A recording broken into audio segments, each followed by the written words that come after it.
కోటి జాబ్స్, శతకోటి ప్రాబ్లమ్స్. పూర్తి వివరాలకు చదవండి రేపటి సాక్షి హైదరాబాద్ ఎడిషన్. తిత్లీ తుఫాను దెబ్బకి ఇప్పుడిప్పుడే కోలుకుంటున్న ఉద్దాన ప్రాంత ప్రజలపై మరో పిడుగు పడింది. ఎయిర్పోర్టు నిర్మాణం పేరిట రైతుల భూములను సేకరించేందుకు కూటమి ప్రభుత్వం సిద్ధమైంది. ప్రభుత్వ నిర్ణయంతో తరతరాలుగా భూములపై ఆధారపడి బతుకుతున్న రైతులు ఆందోళనకు గురవుతున్నారు. ప్రాణాలైనా అర్పిస్తాం కానీ భూమిని మాత్రం ఇవ్వమని ఉద్దానం అన్నదాతలు నిరసనకు దిగారు. శ్రీకాకుళం జిల్లాలోని పలాస నియోజకవర్గంలో ఎయిర్పోర్ట్ నిర్మాణం పేరుతో భూములను సేకరిస్తోంది ప్రభుత్వం. ఇటీవలే మందస, వజ్రపు కొత్తూరు మండలాల పరిధిలోని 5 రెవెన్యూ గ్రామాల పరిధిలో భూములను అధికారులు నవంబర్ 21వ తేదీన పరిశీలించారు. అయితే దీనిని వ్యతిరేకిస్తూ మందస మండలం రామపురం గ్రామంలో పరిసర ప్రాంత రైతులు నిరసనకు దిగారు.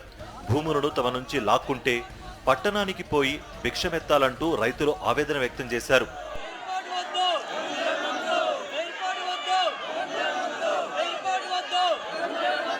ఇప్పటికి ఇలాంటి అన్యాయం చేస్తే మేము ఎక్కడికి వెళ్ళిపోతాము, ఎక్కడ బతుకుతాము? మాకు ఇప్పుడు అదే ఎయిర్పోర్ట్ ఏం అవసరం లేదు, మాకు భూములే మాకు కావాలి. మా భూములు మాకు ఉంటే చాలు, ఎలాగోలా ఏ విధంగా బతుకుతాము.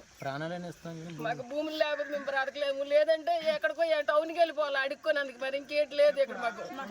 అడుక్కోనందుకు టౌన్ పట్టుకుని వెళ్ళిపోవాలి. రుచికరమైన ఉద్దానం జీడిపప్పుని ప్రపంచమే మెచ్చిందని, అటువంటి పంటను అందిస్తున్న చెట్లు నరికివేసి విమానాశ్రయం కడతారా అంటూ గ్రామస్తులు ప్రశ్నిస్తున్నారు.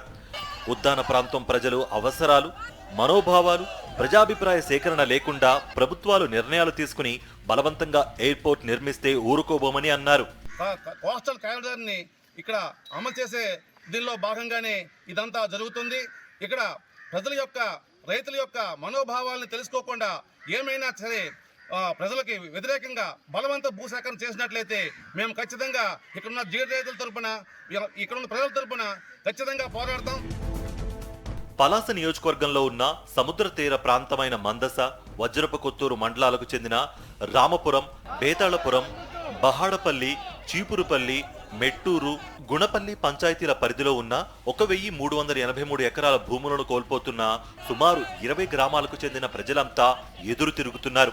గ్రామస్తుల అంగీకారం లేకుండా నిర్మాణ పనులు ఎలా చేపడతారో చూస్తామని అంటున్నారు. ఎయిర్పోర్టు వస్తుందని గవర్నమెంట్కి, సెంట్రల్ గవర్నమెంట్కి ఒక బిజినెస్ పరంగా ఉంటుంది. కానీ ఇక్కడ ఉన్న రైతులకైతే చాలా బాధాకరమైనటువంటి విషయము. ఎందుకంటే ఇక్కడ ప్రతి ఒక్కరు తిత్లీ తుఫాన్ నుండి ఇప్పటి వరకు కోలుకునేటువంటి పరిస్థితి. ఈ క్షణంలో కోలుకునే స్థితికి వచ్చేటప్పటికి మళ్ళీ ఎదురు దెబ్బ ఇలా పడడము చాలా ఇబ్బందికరము. కొబ్బరి, జీడి, ఇతర పంటలు పండించి ఈ భూమిపైనే ఆధారపడి బతుకుతున్నామని రైతులు ఆవేదన వ్యక్తం చేస్తున్నారు. అలాంటి మా భూమిని ప్రభుత్వం తీసుకుని తమ గొంతు కోయొద్దని బోరున విలపిస్తున్నారు. పార్టీలు దోచుకోవడానికి, ఏదో కుంభకోణం చేయడానికి ఇన్ని ఎకరాలు మీరు ఆక్రమించుకుంటున్నారు. భూములు ఆక్రమించుకొని పెద్ద పెద్ద దోపిడీలే ఎక్కడ చూసినా రైతులు జాడు పట్టుకొని తుడుచుకోవడము, బాత్రూమ్ తుడుచుకోవడము జరుగుతుంది. రేపొద్దున కూడా మాకు జరిగేది అదే. కాబట్టి ఈ ప్రభుత్వానికి ఒకటే కోరుకుంటున్నాను, మీ మీద భూములు ఇవ్వడం మీద జరగదు, దీనికి ప్రాణాలైనా మేము ఇస్తామని సభాముఖంగా కోరుకుంటాను. కేవలం రాజకీయ నాయకులు భూములు కొట్టేసేందుకు ఎయిర్పోర్ట్ నిర్మాణం అని చెబుతున్నారని, ప్రాణాలు పోయినా భూములు మాత్రం ఇవ్వమని రైతులు తేల్చి చెప్తున్నారు.